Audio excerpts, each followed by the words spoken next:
What's up, everybody? Once again, my name is Matt, and welcome back to Let's Play Star Fox Zero. In the last episode, we finished up Corneria, showing off both the normal and the alternate exit. Now we're moving on to Sector A or Sector Alpha. So, what do you say we get started? Corneria is safe thanks to you, Star Fox. But there's no time to relax. An enemy fleet is approaching, and we need you on the front lines. Understood.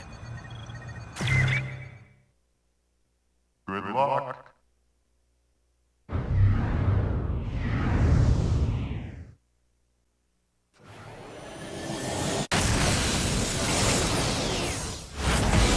Get in there and provide backup.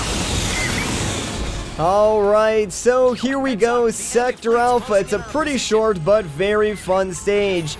You know, from the first time I played this stage, I was instantly reminded of the opening scene from Star Wars Episode 3. And I know we don't normally talk about the prequels, but you have to admit, that was a pretty cool scene.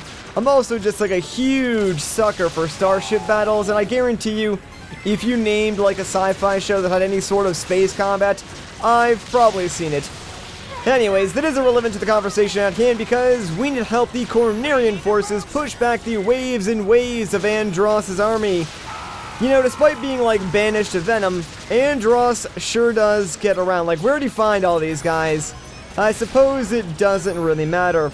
But again, this game is making a parallel to Star Fox 64 because in Star Fox 64, the second mission on the hard path was called Sector Y. And it was basically a giant space battle similar to this one. But I will say that Sector Y had the better boss battle.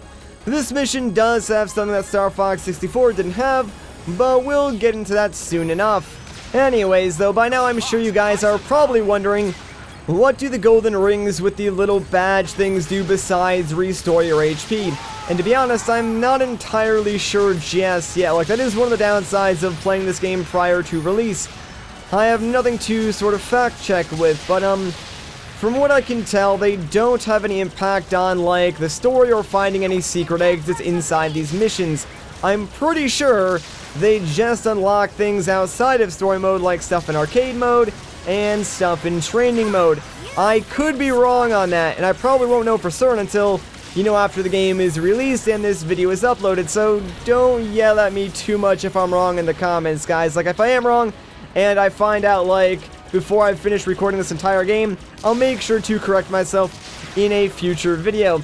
That being said, yeah, those, badge things are pretty easy to locate. Like, you may need to go through missions several times to find them all, but, 9 times out of 10, it just requires you, like, blowing something up, or reaching, like, a certain area fast enough to find them, and then you could just very easily collect them.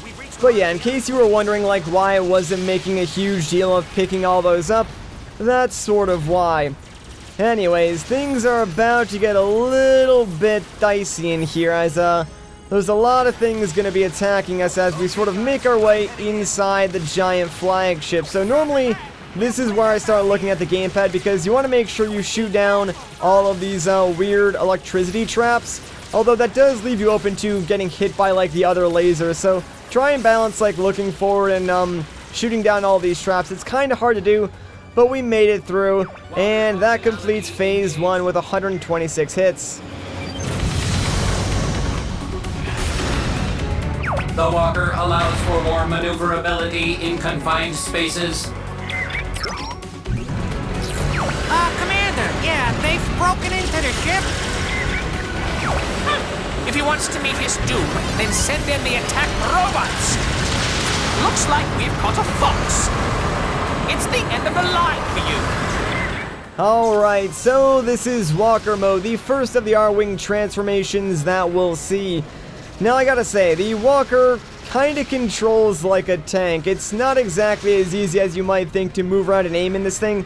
So, in these tight corridors, I'm probably gonna be playing a little more recklessly than I would like to, but just know that it's not as easy as, you know, maybe it looks. Like, you really have to play yourself.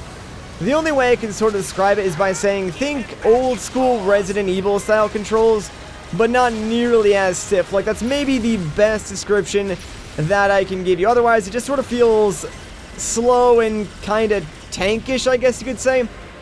Anyways, though, what I find more interesting is that they even included the walker, because if you're familiar with like the history of the Star Fox series, you know that the walker, this isn't technically a new thing. Like, the walker was set to debut in Star Fox 2 on the Super Nintendo, but that was an unreleased game. Despite it being like pretty much done with development and set to release, Nintendo randomly canceled it. Like, it was shown off at E3, received really positive feedback, but because it was sort of set to release towards the end of the Super Nintendo life cycle, and Nintendo was already focusing on the N64, they just like canceled the game. And nowadays there are like 2 prototype builds of the game online that you can find and sort of check out. They're pretty much complete builds too, which is kind of crazy that there could have been a completely new Star Fox game, but just like Nintendo randomly canceled it. Anyways though, with that, yeah, we took down the boss and blew up the flagship. Really, really easy stuff. Close enough for you? All craft, check in. You're really coming into your own, Fox. We took care of the rest while you were gone. Woohoo! Well, good job, Team Star Fox. Looks like we thwarted another one of Andross's attacks.